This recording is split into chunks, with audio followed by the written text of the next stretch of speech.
Good morning. The last day before Christmas. What is happening in our world? This page is Chaplaincy, International Chaplaincy for COVID time. What is happening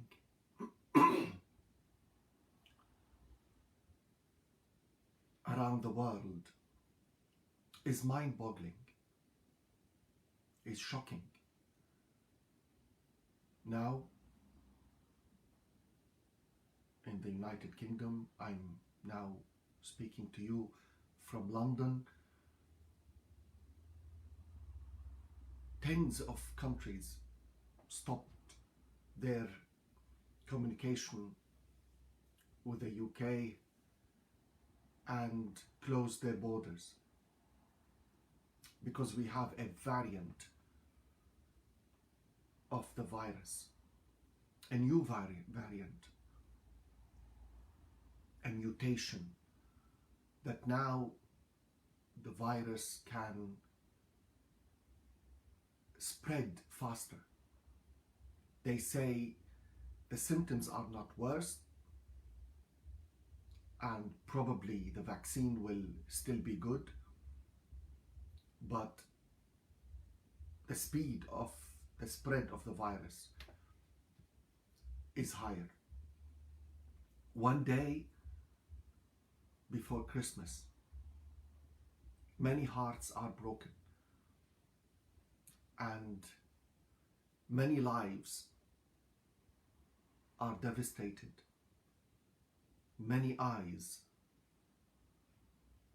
are crying. Many souls are grieving. We are in grief, sadness. We are experiencing something we've never experienced before in our lives.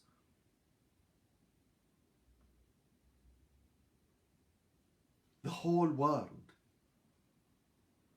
is united in fighting invisible enemy that put us in our place and challenge the very existence of our lives.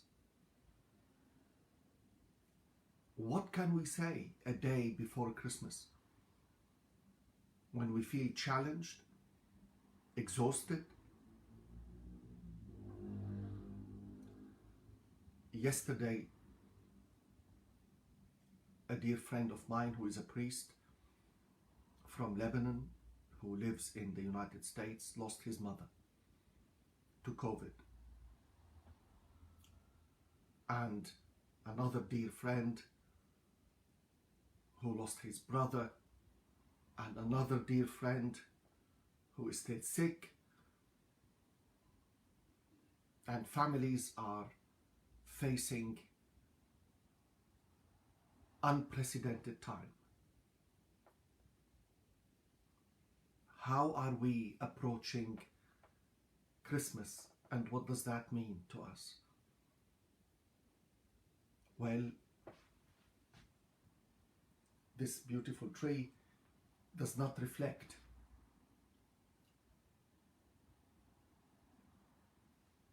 the situation in the world, and it doesn't reflect, indeed, our lives today. How do we face Christmas? And what happened? Well, the spectacles that we see everything through, the spectacles that we wear and understand everything through, is not only Christmas. They are the spectacles of the resurrection. As we celebrate Christmas, we cannot separate ourselves from Easter. The two events are interwoven into each other in a tapestry that tells us the story how God engaged with humanity.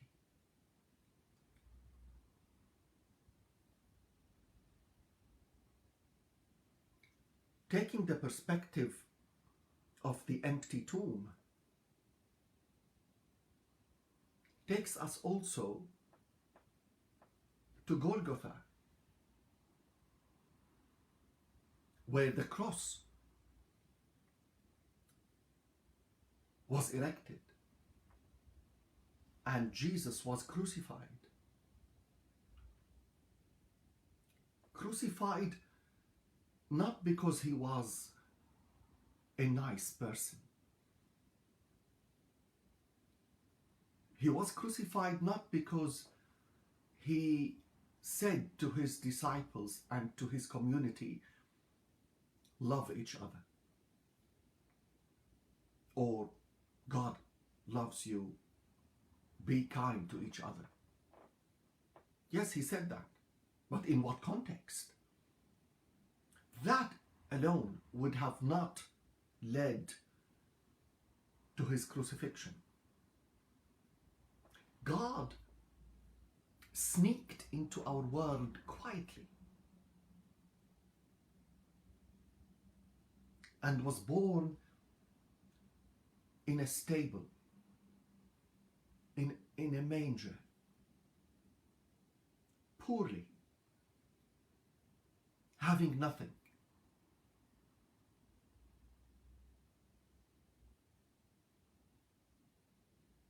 That God who embraced our humanity, as we celebrate his journey, his birth, taking our limited body, limited form, being in a limited time and a limited space, is that the same helpless baby, the same one who faced the entire the entire religious institution at his time. That helpless baby grew up to learn about our humanity and to go to Nazareth and open the scrolls and say, the Spirit of the Lord is upon me to release the captive, to bring back the sight to the blind, to give freedom, to declare the love of God. He gave his manifesto of a revolution. That would not have pleased the Pharisees and the religious institution. He threatened the core of that institution.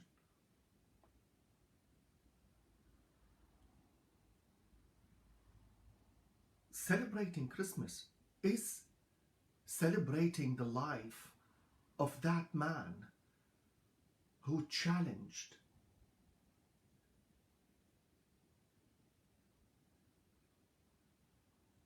who entered the temple and turned the tables,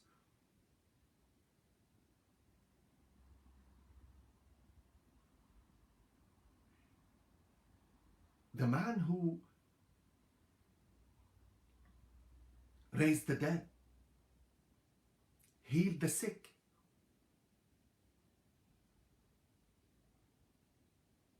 was not afraid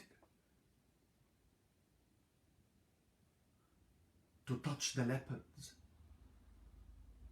and bring them back purity. He was not afraid to face the blind and take earth and spit and make it clay and finish the creation of man's eyes. He was not afraid to engage with a Samaritan woman at the well and give her dignity and ask her to give him water,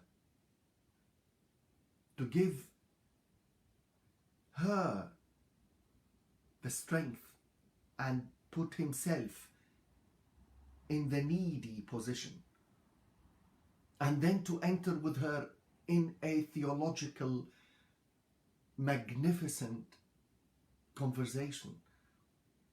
And she was supposed to be the woman, the outcast. She was the sinner. And then to send her as a witness for him is the one who challenged, who loved, who turned tables, who threatened the chairs, the thrones, the authorities. What happened to that man who posed a danger that the whole religious authorities conspired to kill him? To that extent, he was dangerous.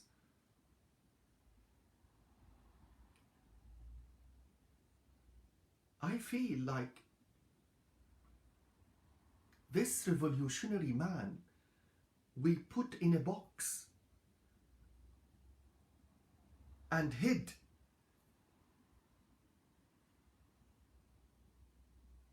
somewhere in our churches and became the tamed Jesus Christ who we sanitized even in the most difficult time that humanity is passing through. I feel above the cross and outside the empty tomb, we put back the chains on his hands and say, well, stay calm and stay down, and let us create out of you the version that makes us comfortable.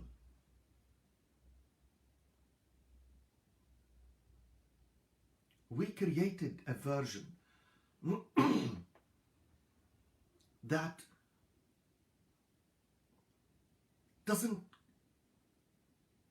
make anybody feel uncomfortable.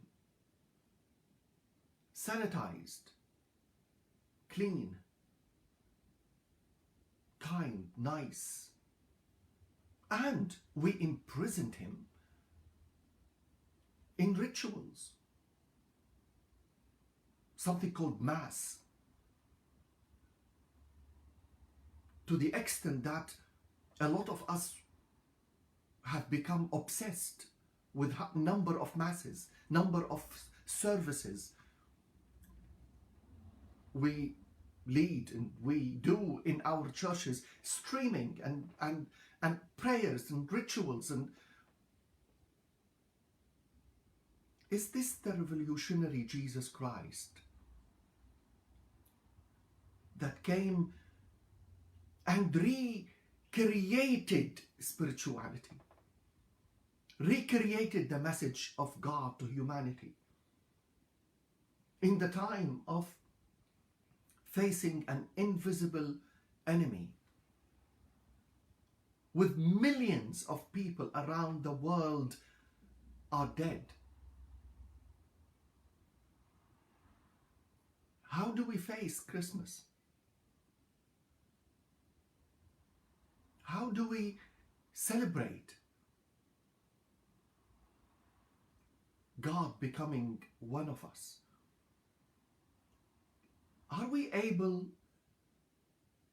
to break those chains and free the giant? Are we ready to face his true message that disturbs us? Are we ready to be disturbed? Are we ready to engage with this man and allow him to reform our humanity? I see Jesus today still for a great deal in his chains, put in a box somewhere in our churches, weak, helpless,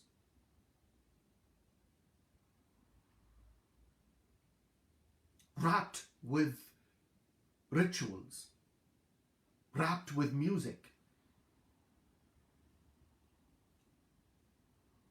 wrapped with 10-minute reflection or a sermon.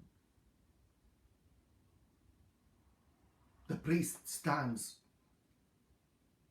and hammers the congregation. Yes, we are doing some humanitarian work, fantastic. Well, any charity can do it.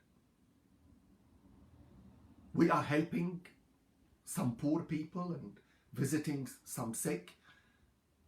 Any charity can do it. There are hundreds of charities, thousands of charities in this country. The wonderful thing about the UK is that it is the country of charities that can do all the good things. So, who are we? Are we an extra charity among those charities to help and give some humanitarian aid to the people? Where is Jesus Christ? God becoming like one of us, the King of Kings, the creator of the world, the creator of the universe, being like you and me. Wow! What a message we have for the world. How do we distinguish ourselves? And how do we present ourselves? Not another charity, and sometimes, I tell you, pathetic charity, but an image of that revolutionary, amazing man who changed the face of history. Are we grabbing any chance to change history? I look around and I'm in despair. I am guilty like anyone else. But I'm screaming only this morning. Because for me, Christmas is a scream from the heart, trying to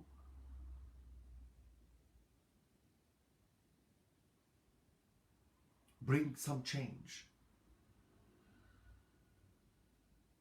to that baby who sneaked in silently to our world, loved by a mother, a true mother, who embraced him and kept him warm and brought him up. And Joseph, who challenged the whole society, who put himself in the service of God, in faith, not in knowledge, in faith. This family that surrendered their wills to the will of God and allowed themselves to be channels of grace. That family, Jesus grew up in every way, fed by love and fed, aided by the Spirit of God. Are we surrendering our lives and ourselves to turn everything that we have, everything that we are, to be channels of that grace that touched our world one day? Christmas, the real and true Christmas is beyond the glitter, beyond the light, beyond the rituals, beyond the music, beyond the masses, the services, beyond the sermons, beyond the hymns, beyond the buildings. The true Christmas is in a heart that freed Christ from his bondage and allowed him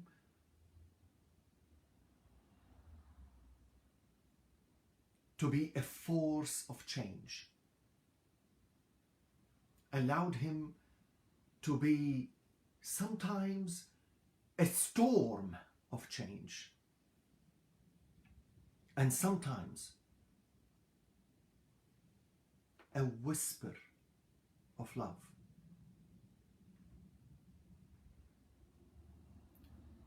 Christmas is beyond anything we could see.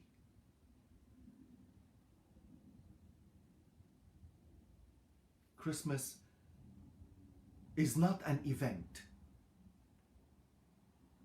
It is a state of being. A state of being that receives Christ every single minute and renews that covenant with the love of God. And as my Italian friend, who is a priest, Roberto, who says, how can I make the people to fall in love with God? Yes, it is the process. It is the continuing process of falling in love with God and of in what He has done and what He can do and what He is doing with us, through us, in us.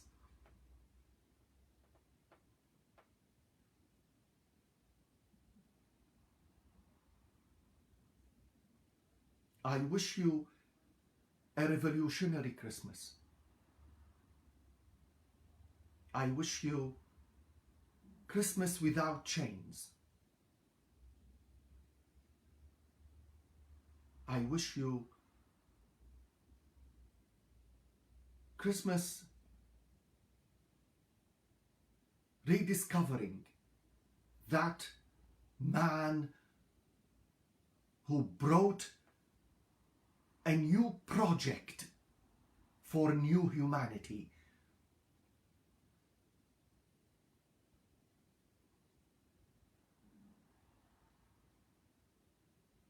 I wish you a Christmas that disturbs all of us, turns our hearts inside out, upside down.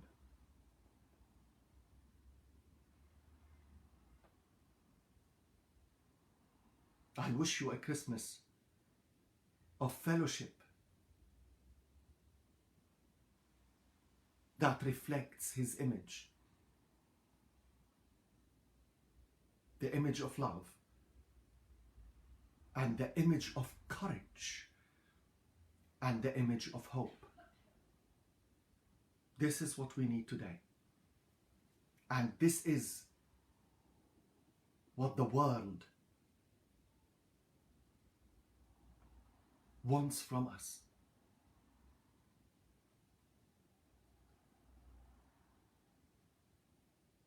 May we fall in love again and again and again with God. May we experience the free Christ from all the bondage, all the chains that we try to put on Him, to tame Him and make Him quiet. May the liberty of His eyes surround us. May the love of His heart contain us. May the courage of His mind inspire us.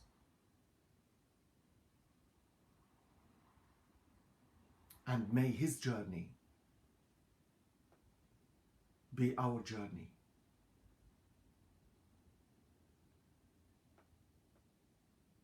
To the love of God, to the heart of God. And on this journey, we reach each other. And we reach the hearts of each other. I wish you a revolutionary Christmas.